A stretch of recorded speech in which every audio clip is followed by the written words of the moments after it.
विशाल भाई, एक बात बताओ, आपको नहीं लगता कि कोई भी सेडान गाड़ी लेकर के भारत भ्रमण पर निकलना एक अकलमंदी की बात नहीं होगी? जी हाँ, ये गाड़ी इसी पर्पस के लिए बनी है कि आप एक फैमिली इस गाड़ी में आराम से जा पाएं और आपको अपने बच्चों को अपनी गोद में ना बैठाना पड़े।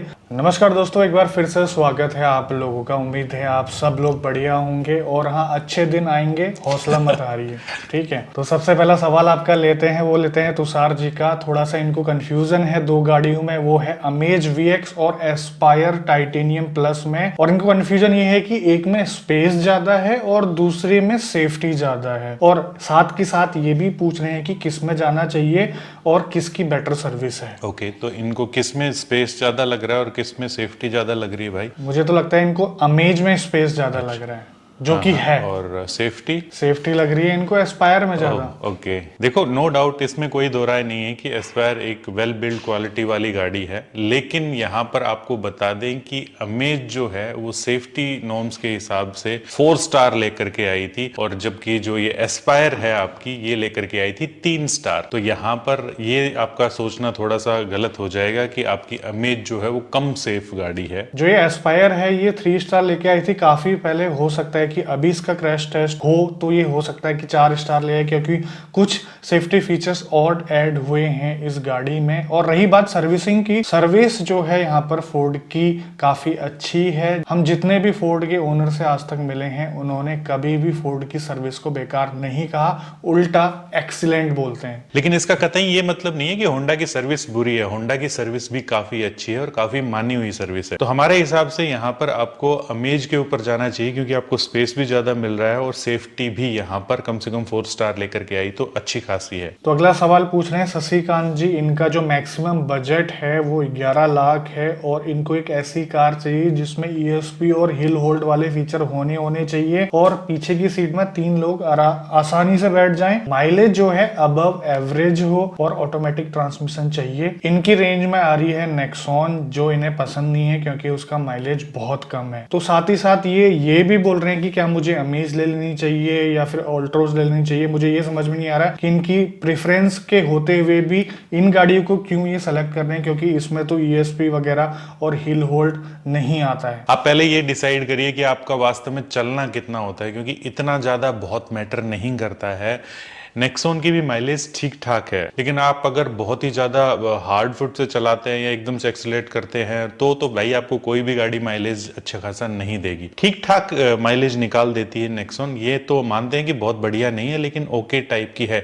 लेकिन ये आपकी सभी रिक्वायरमेंट को यहाँ पर पूरा कर रही है, चाहे वो सेफ्टी को लेकर के हो, चाहे वो ऑटोमेटिक ट्रांसमिशन के साथ हो, और एक बहुत ज्यादा प्रैक्टिकल गाड़ी भी है ऑल्ट्रोज की बजाय या अमेज की बजाय। तो मेरे ख्याल से तो नेक्सॉन। जी हाँ, और इनका एक ऑप्शन ये भी था कि क्या मुझे नई Hyundai i20 के लिए वेट करना चाहिए, तो उसका माइलेज भी उतना अच्छा नहीं होगा, मैं आपको पहले ही बता दे रहा हूँ। तो यहाँ पर नेक्सॉन आपके लिए सही बैठ रही है। अगर आपकी रनिंग कुछ ज्यादा ही हाई है तो आपको थोड़ा सा बजट बढ़ा के डीजल ले लेनी चाहिए। i20 वाले कौन से सुखी हैं, वो भी ऐसे ही बोलते रहते हैं माइलेज का। तो अगला सवाल है विशाल जी का, गोरखपुर से हैं विशाल जी। 13 से 14 लाख का मैक्सिमम बजट है इनके पास, इंक्लूडिंग मॉडिफिकेशन। ठीक है, 3000 के आसपास की मंथली रनिंग है, तो डीजल भी ले लेंगे तो सही रहेगा यहाँ पर। तो ये चाहते क्या है, सेल्टोस या क्रेटा का बेस मॉडल लेके उसे मॉडिफाई करवाना चाहते हैं। और दिक्कत यहाँ पर ये है कि इनको दिल्ली आना पड़ेगा मॉडिफिकेशन के लिए, और साथ में इनका डाउट ये भी है कि अगर मॉडिफिकेशन में कुछ खराबी आ जाती है तो इन्हें दिल्ली जाना पड़ेगा, और ये बोल रहे हैं कि मैं नहीं जा पाऊंगा। तो इन्हें क्या करना चाहिए? और ये साथ ही साथ पूछ रहे हैं कि क्रेटा बेस्ट रहेगी या फिर सेल्टोस। एक कहावत है कि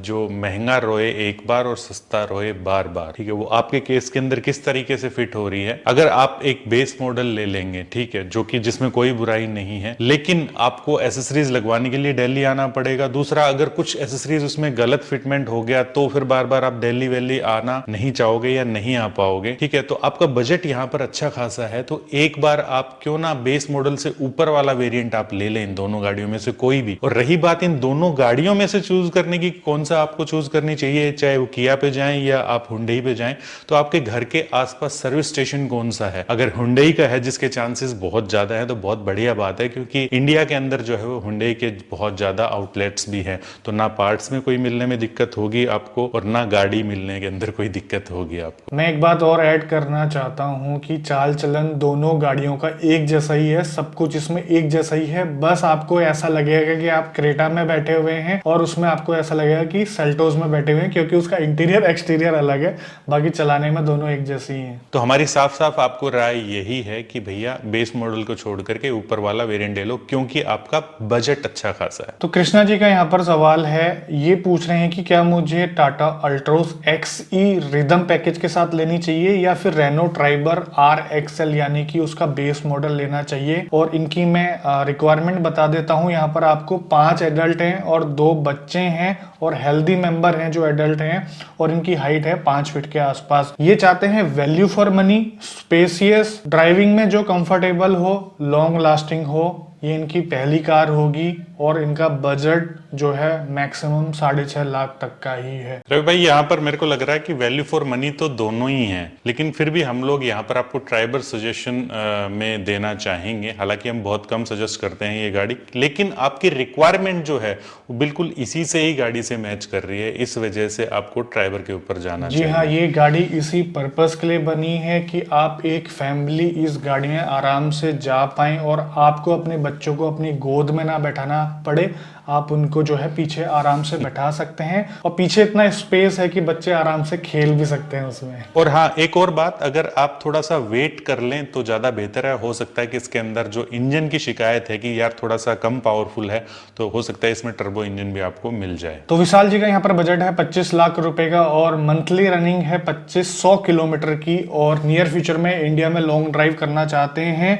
इनको सिविक डीजल पसंद है, लेकिन अभी BS6 में तो आ नहीं रही है, लेकिन ये पूछना चाहते हैं कि BS6 में कब आएगी या कोई और कार सजेस्ट करोगे। मुझे प्रीमियम सेडान ज्यादा पसंद है। तो सिविक की अगर मैं बात करूं तो अभी कोई उसकी इंफॉर्मेशन नहीं है कि वो BS6 डीजल में आएगी या फिर नहीं आएगी। विशाल भाई एक बात बताओ, आपको नहीं लगता कि कोई भी सेडान गाड़ी लेकर के भारत भ्रमण पर निकलना एक अकलमंदी की बात नहीं होगी? कोई भी सेडान, और आप तो सिविक की बात कर रहे हैं जिसका ग्राउंड क्लियरेंस बहुत ही कम है यार। तो यहाँ पर आप क्या सजेस्ट करोगे? मेरे ख्याल से इनको एक SUV जो है वो चाहिए यहाँ पर, और एक ऐसी गाड़ी जो कि मजा भी दे दे, आपको सेडान वाला कंफर्ट भी दे दे, सेफ्टी जो है वो भी दे दे, और SUV हो वो। जी हाँ, एक ही गाड़ी है, वो है जीप कंपास। उसमें आपको सेडान वाले मजे तो आएंगे, साथ ही साथ आप उसे भारत भ्रमण के लिए एक अच्छी गाड़ी समझ सकते हैं। अच्छा ग्राउंड क्लियरेंस है, और आप ये नहीं कह सकते कि भारत भ्रमण के टाइम पे आपको सारी रोडें अच्छी मिलेंगी। बिल्कुल, तो उसको कश्मीर से कन्याकुमारी तक कैसे भी आप चलाओ, मजा आएगा वो अलग। कोई सरदर्दी नहीं रहेगी कि यार अभी नीचे से लगेगी, ये लगेगी, वो लगेगी, मस्त होकर के चलाओ। और लगेज भी उसमें ज्यादा कैरी कर सकते हैं आप। तो यहाँ पर दिशांत है थोड़ा सा डिसअपॉइंट है अपने डीलरशिप से, क्योंकि उन्होंने जो है किया सेल्टोस की बुकिंग करी थी लास्ट मंथ, और उनके डीलर जो हैं फुल अमाउंट पे करने को बोल रहे हैं डिलीवरी से पहले, और वो साथ ही साथ ये भी बोल रहे हैं कि हम आपकी कार को नहीं दिखाएंगे जब तक आप डाउन पेमेंट और साथ ही साथ लोन अमाउंट को सबमिट नहीं कर सकते। तो इनका पूछना है कि क्या कार को बिना देखे मैं लोन अमाउंट या फिर जो भी है सारा पेमेंट कर दूं? देखो यार रवि भाई, एक बात बताऊं मैं, जब गाड़ी थोड़ी सी चल जाती है ना, यहाँ पे कंपनी का दोष नहीं है, ये डीलरशिप वालों के जो है ना वो भाव ऑटोमेटिकली बढ़ जाते हैं, ठीक है, क्योंकि उनके पास बुकिंग इतनी ज्यादा होती है कि ये ना लेगा तो कोई बात नहीं, लाइन के अंदर और भी है, दूसरे बंदे ले लेंगे। तो ये चीज हो रखी है इनके साथ। इसमें किया की गलती नहीं है, डीलरशिप का एटीट्यूड है ये। और आप अगर आपका दिल नहीं मान रहा है यहाँ पर कि बिना गाड़ी देख करके आपको पेमेंट नहीं करनी, तो बिल्कुल मत कीजिए। इसके ऊपर आपको फोर्स नहीं कर सकते हैं आपकी डीलरशिप वाले।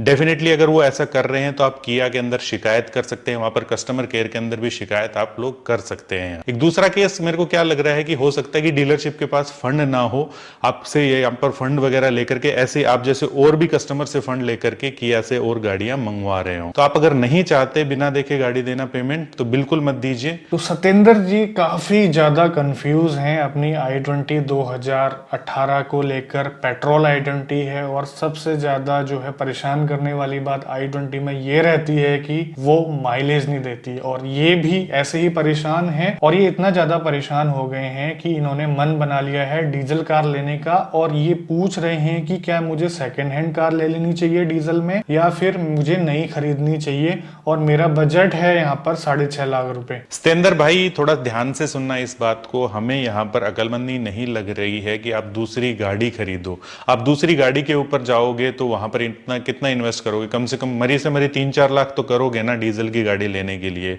या आप यहाँ पर अपना बजट 6.5-7 लाख भी बता रहे हो, तो आप कितना का पेट्रोल जो है आप खर्च कर पाओगे, आप ये बताओ। ठीक है, जब आप दो गाड़ी ऑन कर लोगे तो दोनों की सर्विस कॉस्ट वगैरह भी बढ़ जाएगी। यहाँ पर आपका सिर्फ टेंशन बढ़ेगा, पार्किंग का स्पेस बढ़ेगा, खर्चा बढ़ेगा।